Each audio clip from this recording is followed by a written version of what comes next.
함께 봉독하겠습니다. 하나님의 뜻으로 말미암아 그리스도 예수의 사도된 바울은 에베소에 있는 성도들과 그리스도 예수 안에 있는 신실한 자들에게 편지하노니 하나님 우리 아버지와 주 예수 그리스도로부터 은혜와 평강이 너희에게 있을지어다. 아멘.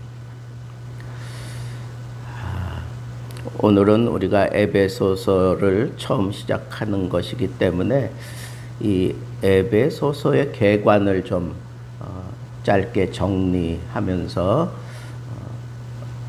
에베소서를 시작하고자 합니다.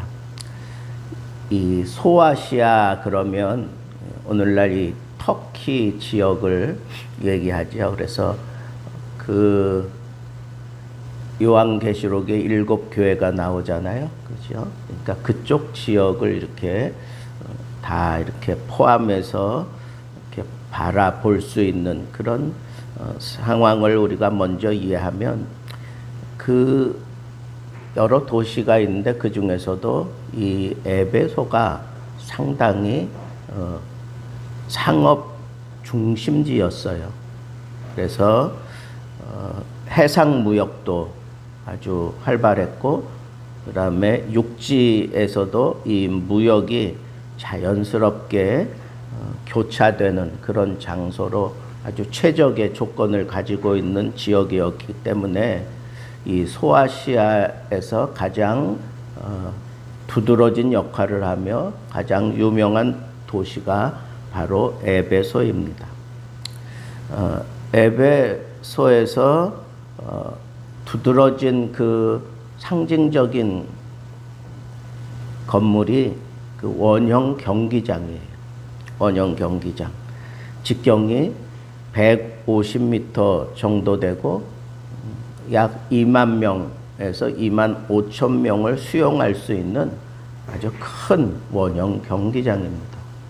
그때의 인구 분포를 생각해 볼 때 2만 명 이상 들어가는 그런 큰 그 원형 경기장이 있었다는 것은 아주 상징적인 그런 건물이 바로 그 에베소에 있었다. 그리고 그렇게 많은 사람들이 그 원형 경기장에 들어와서 거기서 벌어지는 많은 행사들을 참여하는 것은 에베소 사람들뿐만 아니라 그 지역, 인근 지역의 모든 사람들이 에베소의 축제를 함께 나누는 그런 경기장으로 지어졌다고 생각할 때 상당한 그런 영향력을 끼치는 그런 도시가 바로 에베소 도시입니다. 그리고 에베소에 두드러진 또 상징물이 하나 있어요. 사도행전에도 보면 바울이 그곳에 이제 크게 박해를 받았던 게 이 아데미 신에 대한 모독을 준다라고 생각해서 그냥 예수 복음을 전하는 게 그 도시 사람들에게는 그냥 뿌리 깊게 내려 있는 게 뭐냐면 아데미 신이었어요. 그 아데미 신. 그 아데미 신전이 아주 굉장한 그런 상징물이었죠. 굉장한 상징물이었어요. 지금도 그 아데미 신전이 불가사의한 그런 건물 중에 하나로 꼽히고 있습니다. 이 사이즈가 엄청 큰 거예요. 그 신전도. 어떻게 이런 걸 지을 수가 있었을까? 가로, 세로, 그 올라가는 계단만 해도 70 곱하기 125 미터 그랬으니까 이 계단의 크기만 봐도 이게 얼마나 큰지. 그게 10계단이 있고 그 다음에 그 계단 위로 또 공간을 잡고 있는 것은 100 곱하기 50이에요. 100 곱하기 50미터. 그러니까 이 건물이 신전 자체가 어떻게 이런 건물이 있을 수 있을까 싶을 정도로 아주 웅장하고 아주 획기적으로 아주 아름다운 그런 식양을 따라 지어진 신전이었죠. 그리고 이 에베소에 두드러진 그 특징 가운데 하나가 황제 숭배를 하는 그런 사상입니다. 그래서 아우구스티누스 시대부터 여러 황제들이 이 에베소에서 인정받기를 원했고, 이 에베소를 드나들면서 자기가 내가 신이다라고 하는 차원에서 거기다가 자기 동상을 많이 세운 거예요. 그 로마의 황제들이. 그럴 정도로 이 에베소에는 로마의 황제가 관심을 가지고 있죠. 그 다음에 해상, 육상, 무역이 활발하게 이루어져 있으니까 여기는 다양한 사람들이, 다양한 인종들이 거기 함께 섞여서 살고 있었지요. 그리고 즐길 거리가 있어요. 원형 경기장이 있었다고 하는 것은 이건 그 당시 모든 축제, 오늘날로 얘기하면 무슨 올림픽 같은 그런 경기, 그리고 그런 축제들, 이런 것들을 그 경기장에서 행했다는 거잖아요. 그러니까 그런 즐길 거리가 있었어요. 그 다음에 무엇보다도 사람들, 여러 인종이 살고 있지만 그 여러 인종들의 마음을 하나로 딱 묶어 가고 있는 게 뭐냐 하면 이 바로 신전이었어요. 아데미 신전. 그래서 이 에베소 사람들이야말로 오늘날로 얘기하면 이 도회지 가운데에도 아주 화려한 그런 도회지, 거기 여러 족속들이 그 안에서 서로 장사를 하고 무역을 하고 함께 즐기고, 그런 도시가 바로 이 에베소다라고 우리가 생각할 수가 있어요. 그런데 이 에베소서, 그러니까 우리가 이제 연구해 가려고 하는 이 에베소서는 바울이 쓴 건데, 그 표현에 보면 이렇게 감옥에 갇혀 있는 형편에서 쓰여진 것을 알 수가 있어요. 그래서 옥중서신이다 그렇게 얘기하잖아요. 여러분, 옥중서신이 뭐지요? 빌립보서, 골로새서, 에베소서. 그런데 이 에베소서를 쓸 때 바울은 어디 옥에 갇혔느냐? 대다수의 학자들이 로마에 감금되어 있는 상태, 그 상태에서 썼을 것이다 라고 그렇게 얘기를 합니다. 그러다 보니까 바울이 순환당하기 바로 직전에 약 AD 64년 이전에 이 에베소서가 쓰여졌을 것이다 라고 그렇게 학자들이 얘기를 하고 있습니다. 그런데 그 골로새서나 아니면 빌립보서나 뭐 다른 서신들은 어떤 문제를 풀어가기 위해서 사도 바울이 성경적으로 그것을 규정을 하고, 그러기 때문에 너희는 이렇게 살아야 된다 하는 그런 모습으로 서신들을 썼는데, 이 에베소서는 그렇지 않아요. 어떤 문제가 제기돼서 거기에 대해서 답하는 형식의 그런 서신을 쓴 게 아니라, 어쩌면 자기의 마지막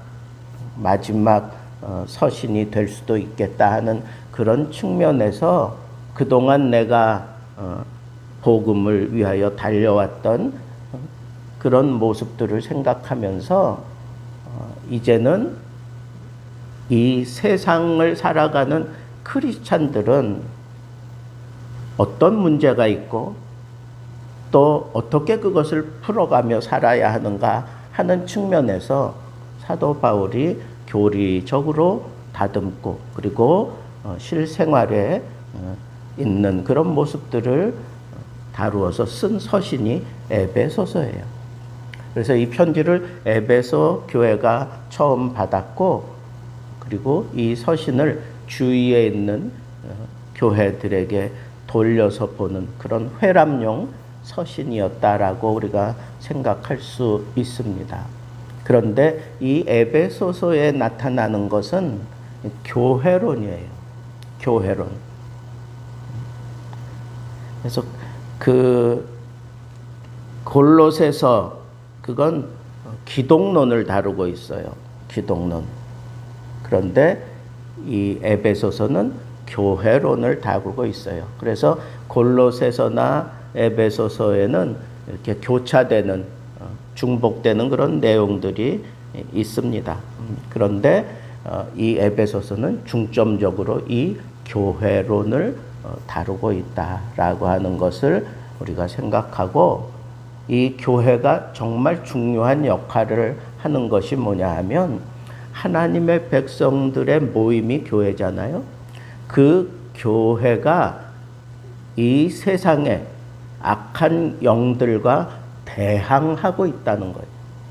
그러니까 이 교회론에 대해서 정확하게 우리가 꿰고 있지 않으면 세상의 악한 영들이 우리에게 도전해오고 우리를 집어삼키려고 막 발악을 하는 그때에, 혹은 거짓 선지자들이나 이단들이 이런 문제들을 가지고 치고 들어올 때 내가 그걸 잘 방어하지 못하면 나도 흔들릴 수가 있어요. 그리고 나도 모르는 사이에 저들의 꾀임에 넘어가서 그렇게 생활하게 되는 그런 불상사가 얼마든지 있는 것을 사도 바울이 보면서, 특별히 에베소서에는 이 다양한 민족들이 거기서 무역을 하고 함께 지내니까 유대인뿐 아니라 각 나라의 이방인들이 정확하게 예수 그리스도를 영접하고 하나님의 백성이 되고, 하나님의 백성이 되었으면 하나님의 백성답게 살아가야 되는데, 이 세상이 너무 악하고 강력하기 때문에 그걸 개인적인 어떤 능력과 지혜와 어떤 그런 걸로 막아낼 수 있는 성질의 것이 아니라는 거예요. 그래서 우리가 이 교회가 이 세상이 대항하고 있다고 하는 차원에서 이 세상을 바라볼 수 있어야 되고, 교회가, 그래서 우리 성도들의 요람일 뿐 아니라 이 교회가 세상과 대항하는 그런 전진 기지 역할도 해야 되고, 이 교회에 내가 온전히 하나가 되어 있지 않으면 세상 속에 들어가서 하나님의 복음을 제대로 전할 수도 없고, 그 악한 마귀 괴계를 우리가 이겨낼 수도 없다는 거예요.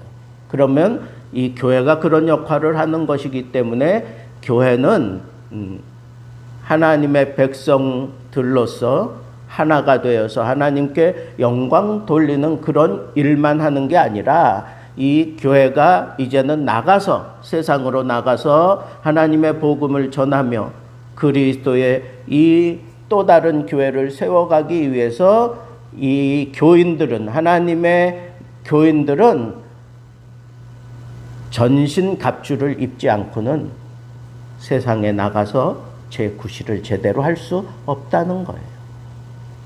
그래서 이 교회에서 무엇보다도 하나님의 전신 갑주를 내가 취할 줄 알고, 그 전신 갑주를 입고 용기와 힘을 내서 세상에 나아가서 영적인 싸움을 싸워야 되는 그런 자들을 길러내는 곳, 그것이 사도 바울이 생각할 때 교회의 역할이었다라고 하는 것을 우리가 생각할 수도 있습니다.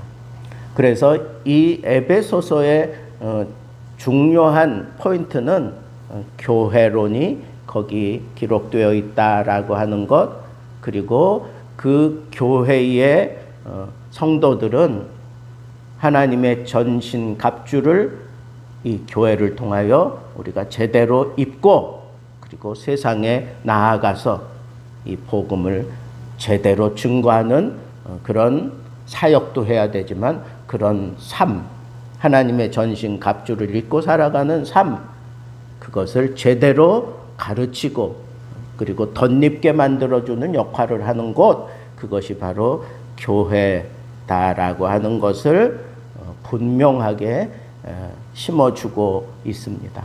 그래서 1장부터 이 3장까지는 하나님의 구원에 대한 교리적인 그런 설명이 쭉 나옵니다. 그리고 4, 5, 6장은 그렇다면 구원받은 자로서 우리는 어떻게 생활해야 되는가 하는 그런 문제들을 다루고 있어요. 에베소 그 상황을 생각하면서 유대인과 이방인들 그 사이에서 기독교인들은 어떤 삶을 살아가야 되는가, 그리고 하나님의 자녀답게 살아가는 삶은 어떤 것인가, 그리고 내가 교회를 힘입고 하나님의 전신갑주를 취해서 세상과 어떻게 살아야 되는가 하는 문제들을 이제 우리가 다루게 될 것입니다. 그 구원의 문제를 다루면서 구원 전에 사람들의 모습과 구원받고 난 이후에 그런 성도로서의 삶은 어떠해야 되는가라고 하는 것, 그리고 구원받은 자로서 부르심에 합당한 삶은 뭐며 이방인과 다른 삶은 어떻게 살아가야 되는가, 하나님을 본받으면서 살아가는 자로서의 삶은 어떤 삶인가, 그리고 이 세상 속에서 우리가 주의해야 될 것은 무엇인가, 이 치열한 영적 싸움터에서 우리가 하나님의 전신 갑주를 취하고 살아야 된다라고 하는 것을 집중적으로 가르치고 있는 곳, 그것이 바로 이 에베소서다라고 하는 것을 우리가 앞으로 차근차근 하나하나 배워가도록 하겠습니다. 특별히 오늘은 1절, 2절을 통해서 사도 바울이 에베소 교인들을 부르면서 인사를 하는, 그러니까 통상적인 그런 인사의 모습이 이런 거예요. 하나님의 그 뜻을 따라 내가 하나님의 은혜와 구원을 받은 자로서 내가 너희에게 은혜와 평강을 전한다. 은혜와 평강을 너희에게 전한다. 그게 인사예요. 인사. 은혜는 카리스라고 하는 단어고, 그다음에 평강은 샬롬이잖아요. 그죠? 샬롬. 그런데 여기에 보면 이 에베소서에 담겨져 있는 내용에 거기 그 단어에 두 단어에 다 있어. 카리스 그러면 자연적으로 하나님 사랑, 그리고 예수 그리스도의 십자가, 그것을 통해서 그 카리스가 증명이 돼요. 은혜가 증명이 된다. 그리고 이 샬롬이라고 하는 것은 우리가 이 세상을 사는 목적이 세상을 평안케 하는 거예요. 그러려면 내가 먼저 평안해야 되고, 그리고 이 평안의 소식을 전하는 것, 그것이 바로 성도의 삶인 것을 얘기하고 있는 겁니다. 그래서 여기 이 에베소에 있는 성도들과 그리스도 예수 안에 있는 신실한 자들에게 편지한다. 그래서 이 두 부류로 얘기했어요. 하나는 성도, 다른 하나는 신실한 자. 이 성도는 카리스에 해당되는 거야. 그래서 하나님의 구원을 얻은 자들을 우리는 성도라고 그렇게 얘기를 해요. 그건 하나님의 그 은혜로 말미암아 값없이 주어지는 거잖아요. 그런데 여기 신실한 자들이라고 하는 것은, 이 신실하다라고 하는 것은 세상에서 우리가 살아가면서 세상 사람들과 다른 모습으로 살아가는 것, 그게 바로 신실함이에요. 다른 표현을 하면 믿음이죠. 신실하다 하는 것은 믿음을 얘기하는 거잖아요. 그래서 이 믿음을 가지고 살아가는 그 목적이 뭐냐? 세상을 평안케 하기 위해서요. 세상을 평안케 하기 위해서요. 그런데 이 세상을 평안케 하기 위해서 여기 신실함이 필요한데, 이 신실함은 사역적인 측면에서 강조하는 거예요. 그래서 세상에 나아가서 복음을 제대로 증거하며 살아가는 그 모습을 신실한 자들이다라고 그렇게 사도 바울이 얘기하고 있습니다. 저는 여기서 사도 바울이 에베소 교회가 하나님의 전적인 은혜로 말미암아 세워진 교회이면서도 다양한 유대인과 다양한 민족들이 어우러져서 살아가고 있는 그런 세상에 아주 휘황찬란한 문화가 그냥 고스란히 거기서 펼쳐지고 있는 그 속에 하나님의 백성으로 들어가서 그 백성다운 삶을 살면서 세상을 요란한 세상을 평온하게 만들고, 그리고 아주 그냥 각박한 그 세상을 넉넉한 평화로운 삶을 보여주며 사는 그런 삶을 살아야 되는 존재가 바로 성도고 신실한 자들이다라고 하는 거예요. 그래서 우리는 이 에베소서를 공부하면서 내가 하나님의 구원에 늘 감격한 모습만 가지고 이 교회 자리를 지켜가는 그것이 아니라, 우리가 이 은혜를 받았으면 신실하게 하나님 앞에 도전하고 세상에 이 복음을 증거하는, 평안의 복음을 증거하는 그런 모습으로 살아야 되는 거다라고 하는 그런 도전이 첫 번째 도전이고, 두 번째는 이렇게 바울이 이 복음, 은혜와 평강의 이 복음을 가지고 성도들에게 인사를 하는데, 자기의 자격, 자기의 아이덴티티, 자기의 그 신분에 대해서 뭐라 그랬냐 하면, 여기 보면 하나님의 뜻으로 말미암아 그리스도 예수의 사도가 된 바울이라. 내가 너희들에게 이렇게 편지할 수 있는 것, 내가 너희들에게 이렇게 편지를 통해서 격려하고 너희들을 이렇게 세워갈 수 있는 그런 신분이 뭐냐? 내가 너희들을 그렇게 세우기 위해서 내가 이 글을 쓰는데 내가 어떤 자격을 가지고 쓰느냐? 자기를 밝혔는데 자기가 뭐라 그랬어요? 그리스도 예수의 사도다 그랬어요. 그리스도 예수의 사도. 사도는 뭐예요? 보내심을 받는다 그런 뜻이잖아. 그러니까 역설적이죠. 지금 감옥에 갇혀 있으면서 내가 너희들에게 보냄을 받은 자로서 이 편지를 쓴다라고 얘기하는 것이, 가서 얘기해야 되는데 내가 지금 갈 수 없는 그런 상황에서, 그러나 나는 보냄을 받은 자이기 때문에 내가 너희들에게 이 평안의 복음, 이 은혜의 복음을 지금 너희들에게 기록해서 보낸다. 그러면서 너희들도 이런 신분에 대한 도전이 있기를 바란다 하는 측면에서 자기 신분을 밝혔고, 그리고 내가 너희들을 이 은혜와 평강에 합당한 그런 삶을 사는 그런 존재로 내가 표현해 갈 것이다 하는 그런 메시지가 이 1절, 2절 안에 다 있는 거예요.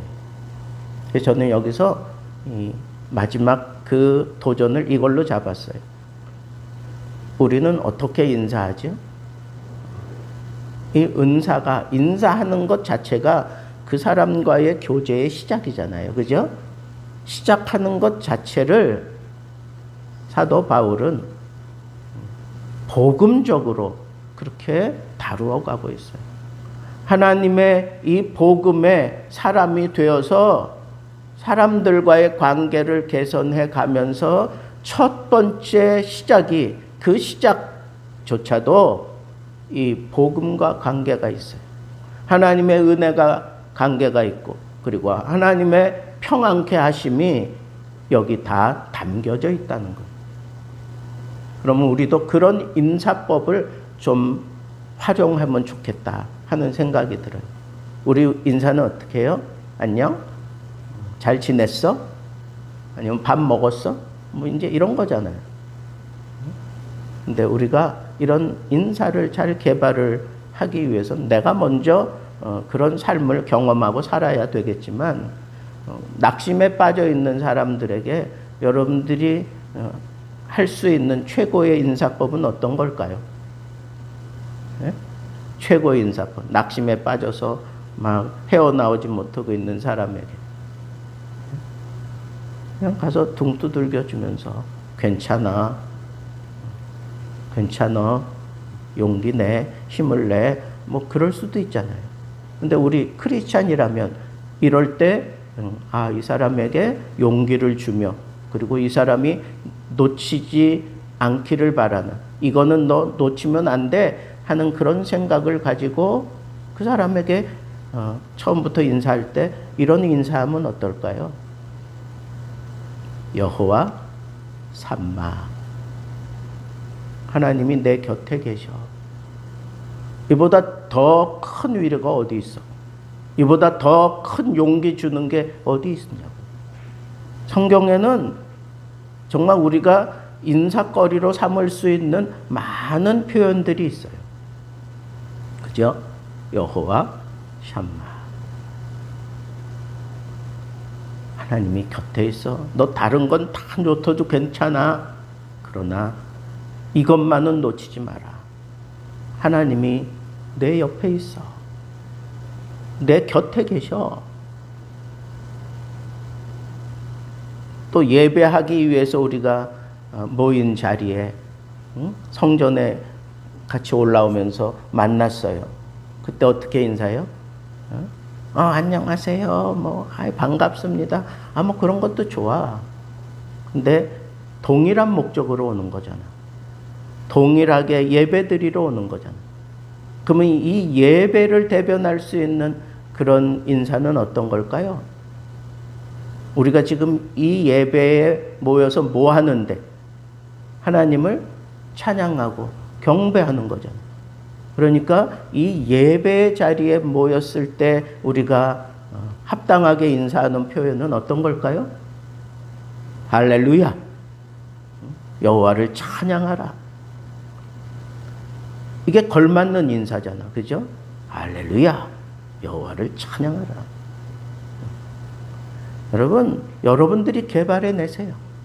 인사법을 여러분들이 정말 개발해내서. 그래서 그런 인사를 하면서 사람들과의 그 관계 시작하고 개선하고 그리고 그 사람의 형편을 잘 헤아리고 있다가 성도님 걱정하지 마. 하나님이 곁에 계시잖아. 여호와 샴마. 막 영적인 싸움을 하면서 그냥 막 힘들어하는 그런 사람들에게 여호와 니시, 하나님이 승리케 하실 거야. 하나님이 우리의 보장된 깃발이야. 뭐 이런 것들을 설명하면서 툭툭 그런 인사를 할 수 있는, 그럼으로 인해서 어떤 관계를 개선해가고 그 관계를 시작하고 그 관계 속에서 그 한 단어가 그 사람의 인생을 확 뒤집어 놓을 수 있는 그런 멋진 그런 인사. 멋있잖아요. 생각만 해도. 샬롬. 평안하길 바래. 그러니까 그냥 평안하게 만났을 때 샬롬, 헤어질 때 샬롬. 하나님이 너를 책임져 주실 거야. 너를 평안하게 해 주실 거야. 그런데 한 가지, 거기 내가 먼저 책임 있는 인사를 하려면 내가 먼저 그런 상황을 이미 경험을 하고 그리고 그런 상황들에 대한 확신이 있을 때만 그런 메시지가, 그런 인사가 아주 그 가슴 정곡을 콕 찔러 수 있는 거예요. 그래, 저 사람은 하나님이 함께 해서 그 어려움을 이겨낸 적이 있지. 저 사람은 하나님과 늘 동행하면서 저렇게 평안하게, 저렇게 기쁘게 살아가고 있지.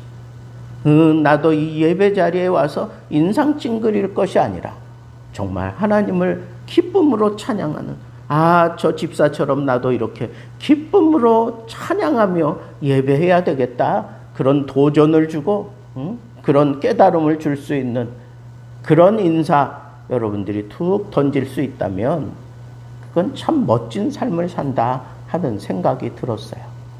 앞으로 여러분들이 이런 아름다운 인사할 수 있는 그런 자격을 갖추고 그리고 이런 아름다운 인사를 통해서 하나님의 복음의 시작을 열어갈 수 있고, 그리고 복음 생활하는 가운데 힘들고 지친 자들에게 진정한 위로와 은혜와 평안을 줄 수 있는 오아시스 같은 그런 사람들 되기를 바라고, 그러려면 먼저 내가 그 은혜를 먼저 경험하고 그 모습대로 살아가고 있을 때 이게 아주 효과적이고 파급적인 그런 힘을 발휘한다고 하는 거 생각하면서, 우리가 앞으로 에베소서 한 구절 한 구절 다루면서 이 말씀을 통하여 하나님이 우리에게 요구하시는, 그래서 우리를 평안케 하시고 우리를 신실하게 사역하게 만들어 가시는 그 하나님의 놀라운 역사하심을 기대하면서